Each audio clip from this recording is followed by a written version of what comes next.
know we talked about credit cards and credit last week, but this week we're going to talk about specific credit cards and specific credit card benefits other than just having a great credit score.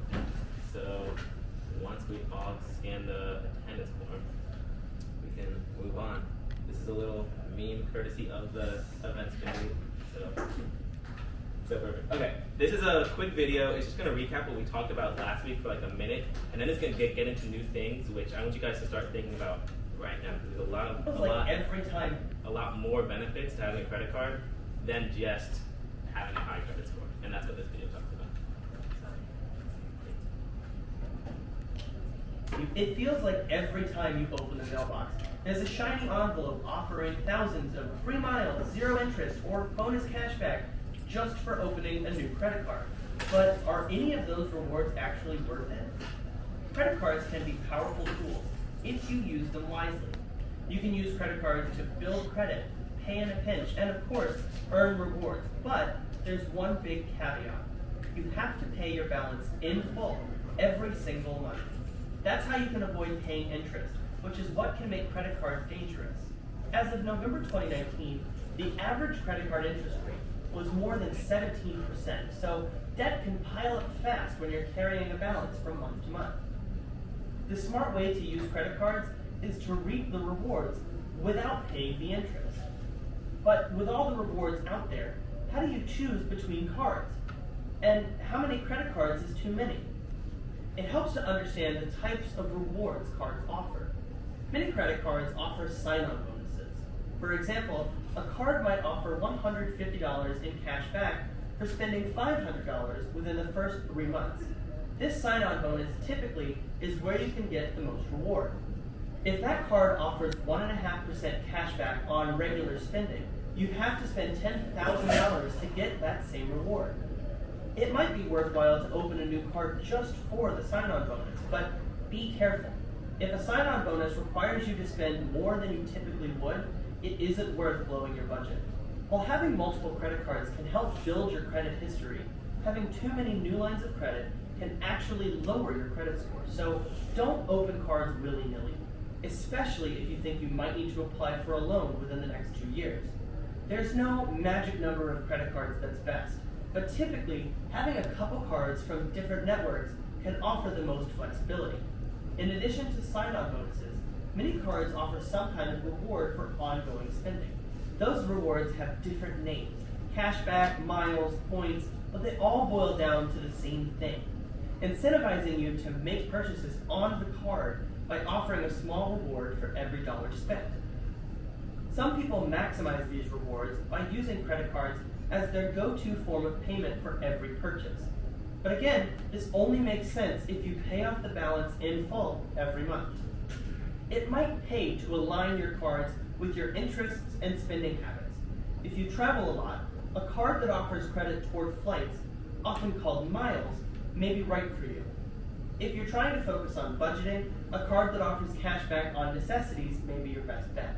Regardless of the form of reward, when comparing cards, look for the highest reward rate. To do this, calculate the dollar value per point. For example, if a flight costs 50,000 miles or $500, each mile is worth a penny. If you get 2 miles per dollar, you get 2 cents per dollar, the same as 2% cash back rewards. While credit card rewards can be a nice perk, there are a few things to watch out for. Some rewards cards have higher interest rates than a regular run-of-the-mill credit card. 59% of Americans with rewards cards carry a balance. If you're one of them, you could be costing yourself more in interest than you're earning in rewards. Also, don't max out your credit card. This could severely damage your credit score. Try to keep your spending to less than 30% of your credit limit. That means if your limit is 10 grand, don't put more than 3 grand on your card. Finally, lots of rewards cards have an annual fee, some up to several $100s.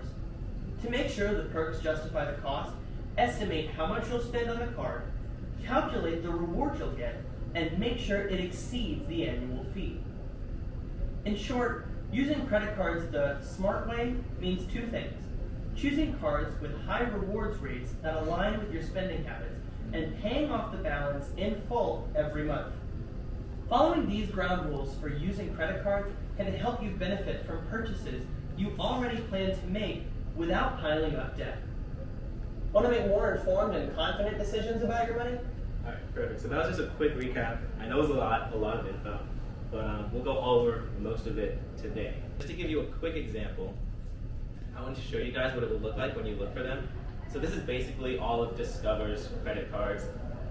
This is just on their website. You have your cashback card, your student credit card. I think they have a couple more. They have a travel credit card, like gas and restaurants. So these are all their credit cards, and what you guys will be looking at are basically their rewards. So we'll take the student one first. This first one's really high, a 5% cash back. Now there is a caveat. Before I say the caveat, most cash backs on most cards are like 1, maybe 2%. That would be a lot. 5% is a lot, but they do it because the cash back changes every quarter. So one quarter it'll be like, oh, if you spend at Amazon, then you'll get 5% cash back. And then the next one will be like, you spend at Walmart, it'll be 5% for that. So it kind of switches up every quarter. That's kind of cool. Besides that, for everything else, it's 1%. And then notice this one, unlimited cashback match on your first year at one school. And then this last one is why I personally recommend this card. We're not sponsored by Discover or anything like that. I just think this is a good card for students. Is the 0 APR in the first 6 months.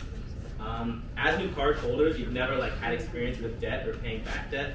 So having this little bit of forgiveness for the first 6 months will be really helpful.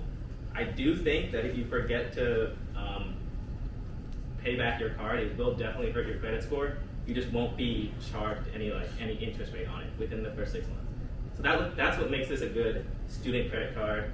So when you guys are researching, look through there's a bunch of other banks and companies that offer credit cards. One more note I just want to say, if you do decide, and you should, decide to get a credit card, there is this there's this long box, this big box of text that's very dense and very boring to read. I really recommend you read it. It's very important because on the main page for the card, there'll just be the benefits and none of the negatives. For example, with this one, there's fees with this card. So the first time you pay late, you have to pay 41 bucks. That's a late fee right there. There's cash advance fees, there's balance transfer fees. So reading this is very important to knowing how to best use your card. Just a little aside, but let's get back to this right here. Okay, so I've boiled down most rewards into about 5 types. Number 1 is cash back. That one's pretty simple. 2% cash back, which means you get 2% cash back on every purchase you make. Points basically means you get, instead of cash back, you get points. And most points will be miles. In a travel card, you'll get miles. So if you spend $10, you'll get 10 miles or whatever. Retail cards are interesting and kind of rare. I know Target has a red card where if you spend at Target, you get 3 or 4% cash back, and I think it works everywhere else, just like a regular credit card. Low interest rate cards just have low interest rates. And then sign-on bonus was one interesting one that he was talking about in the video that we haven't talked about yet. Some cards, when you open up the card, if you spend a certain amount of money within a certain time frame, they'll pay you for that. So if you open up the card and spend $1,000 within the first month, they'll give you $500. So this is an example of a credit card company's rates. So let's just look at the 36-month row and then the 720 plus column. You can see that if you take out a loan that's over $3,000, for 36 months, you're only paying 2.25% on that loan, right? If you have a good credit score, which is 720, that's considered good. But if your credit score drops by just 70 points and you end up with a 650 or below, or 650 to 669, you have to pay almost triple what you have to pay if you had 70 more points. And one of the best ways to grow your credit score is by starting early and having a line of credit right now, so that when you graduate and maybe you want to buy a car, you have a long credit history of 2+ years where the lender can see, okay, they're responsible with their money. When you want to buy a house, whatever you want to do in the future. That's why credit is so important. And Yeah, last little slides is we had a couple examples of some credit cards that we liked, but you guys found some that you like. I encourage you guys after this to go look at credit cards. Make sure if you apply to a credit card, you read that blurb of text that's long and dense. Read it because it's important, and it has a lot of things that credit card companies don't normally advertise.